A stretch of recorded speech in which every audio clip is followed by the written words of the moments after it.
আসসালামু আলাইকুম। আজকের ভিডিওতে আমরা আলোচনা করব টার্কি মুরগির লালন পালন এবং পরিচর্যা নিয়ে।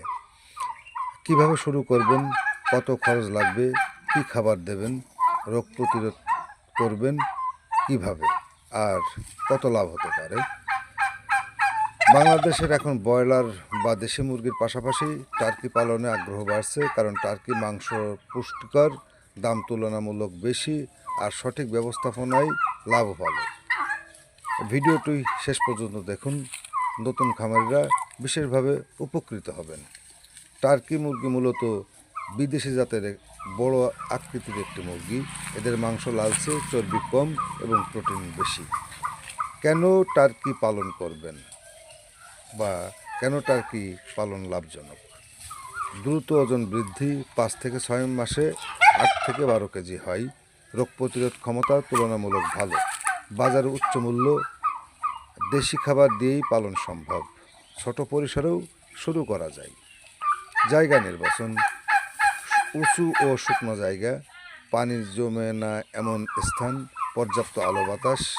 বড় টার্কির জন্য 3 থেকে 4 বর্গফুট জায়গা, বাচ্চা রাখার জন্য আলাদা ব্রুডিং প্লেস।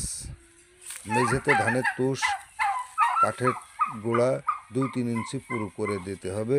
নিয়মিত পরিষ্কার রাখা। বাচ্চার প্রথম সপ্তাহ 95 ডিগ্রি সেলসিয়াস তাপমাত্রা রাখতে হবে, ধীরে ধীরে তাপমাত্রা কমানো। টার্কির সঠিক বৃদ্ধির জন্য সুষম খাদ্য জরুরি।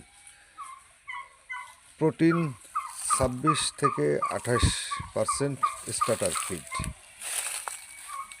এগুলো খাবারের বিষয়। সবসময় পরিষ্কার পানি দিতে হবে। ভিটামিন ও মিনারেল সাপ্লিমেন্ট ব্যবহার করা ভালো। সাধারণত রোগ কী হয়? Ranikhet, Gumboro, fowl pox.